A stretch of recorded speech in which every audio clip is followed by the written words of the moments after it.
Hi, എൻ്റെ പേര് ഈശ്വരി.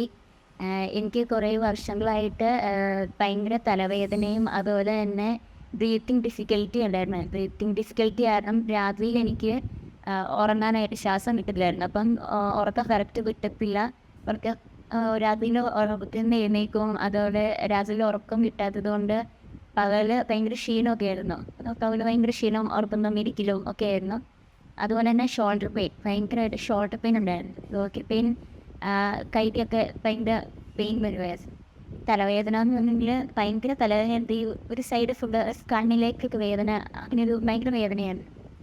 പിന്നെ ഇങ്ങനെ ഭയങ്കര വേദനയും കുറേ ഡോക്ടർമാരെ കാണും, ഡോക്ടർമാരുടെ മരുന്ന് കഴിക്കുകയൊക്കെ ചെയ്തു. പക്ഷെ എന്നാലും വലിയ മാറ്റം ഉണ്ടായില്ലായിരുന്നു. അങ്ങനെ ഇരിക്കുമ്പോഴാണ് എൻ്റെ ഒരു ഫ്രണ്ട് എനിക്ക് ഈ ഡോക്ടർ ജോജോ വളവത്തിനെക്കുറിച്ച് പറഞ്ഞു തരുന്നത്. അങ്ങനെ എന്നോട് പറഞ്ഞു, നീ ഒന്ന് പോയി ഡോക്ടർ പറയും അപ്പോൾ എന്താ ചെയ്യേണ്ടതെന്ന് പറയുന്നത്. അങ്ങനെ ഞാൻ ഡോക്ടറിനെ കാണാനായിട്ട് ആദ്യം ജസ്റ്റ് ഒന്ന് കാണാനായിട്ട് വന്നു.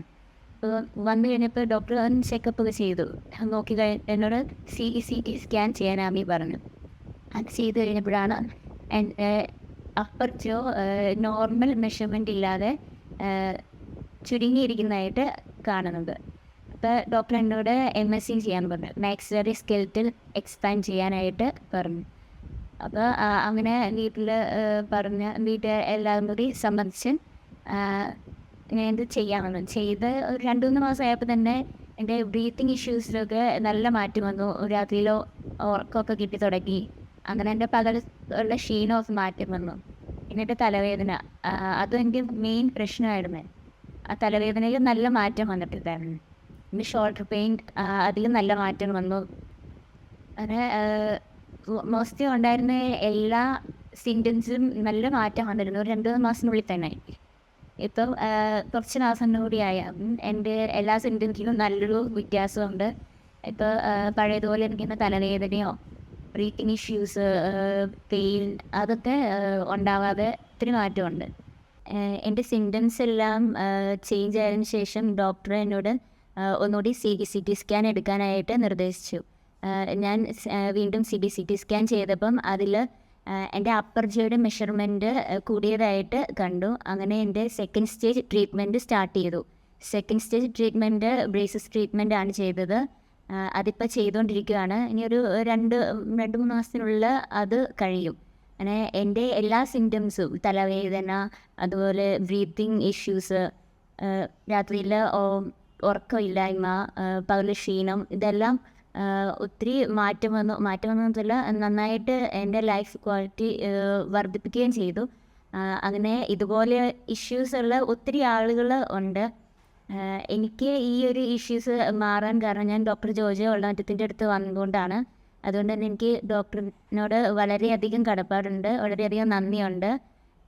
നിങ്ങളും ഞാൻ ഇതറിയുന്നത്, ഈ ഒരു ട്രീറ്റ്മെൻറ്റിനെ കുറിച്ച് അറിയുന്നത് എൻ്റെ ഫ്രണ്ട് പറഞ്ഞിട്ടാണ്. ഞാനും നിങ്ങൾക്ക് ഈ ഒരു ട്രീറ്റ്മെൻറ്റ് റെഫർ ചെയ്യുക. ഈ ഡോക്ടർ ജോജോ വളവത്തിൻ്റെ അടുത്ത് വന്നാൽ നിങ്ങൾക്കുള്ള ഈ ഒരു സിംറ്റംസ് എന്തുകൊണ്ടാണ് ഇങ്ങനെയൊക്കെ വരുന്നതെന്ന് നമുക്കറിയില്ല. എനിക്കും ആദ്യം എന്ത് സംഭവം എന്താണെന്ന് അറിയില്ലായിരുന്നു. ഇവിടെ വന്ന് ഡോക്ടർ ഇങ്ങനെ ഒരു സ്കാനിങ് ഒക്കെ ചെയ്തതിന് ശേഷമാണ് എൻ്റെ പ്രശ്നം ഇതായിരുന്നു. ഈ ഒരു പ്രശ്നം കൊണ്ടാണ് എൻ്റെ ലൈഫിൽ ഒത്തിരി ഞാൻ സഫർ ചെയ്യേണ്ടി വന്നത്. അപ്പം നിങ്ങൾക്കും ഇങ്ങനെയുള്ള പ്രശ്നങ്ങൾ കാണും. ഈ ചെറിയൊരു പ്രശ്നം മാറ്റിക്കഴിഞ്ഞാൽ തന്നെ നമ്മുടെ ലൈഫ് ക്വാളിറ്റി വളരെയധികം ഇമ്പ്രൂവ് ചെയ്യാനായിട്ട് സാധിക്കും. നമുക്ക് നമ്മുടെ ലക്ഷ്യത്തിലേക്ക് എത്താൻ ഈ ഒരു കാര്യം ചിലപ്പം തടസ്സമായിട്ട് നിൽക്കാം. കാരണം നമുക്ക് പകലുള്ള ക്ഷീണമൊക്കെ കാരണം നമുക്ക് എനർജറ്റിക്കായിട്ട് വർക്ക് ചെയ്യാനായിട്ടൊന്നും സാധിക്കില്ല. അപ്പോൾ നിങ്ങൾക്ക് ഞാൻ ഈ ഒരു അഡ്വാൻസ്ഡ് ആയിട്ടുള്ള ഒരു ട്രീറ്റ്മെൻറ്റ് റെഫർ ചെയ്യുവാണ്. നിങ്ങൾ എന്തെങ്കിലും ഇതിൻ്റെ സിംറ്റംസ് ഒക്കെ ഉണ്ടെങ്കിൽ വെച്ചുകൊണ്ടിരിക്കാതെ മറ്റ് ട്രീറ്റ്മെൻറ്റ് എടുക്കാതെ തന്നെ ഈ ഒരു ട്രീറ്റ്മെൻറ്റിലേക്ക് വരുന്നത് വളരെയധികം നല്ലതായിരിക്കും. നമ്മുടെ ലൈഫ് ക്വാളിറ്റി വർദ്ധിപ്പിക്കാനായിട്ട്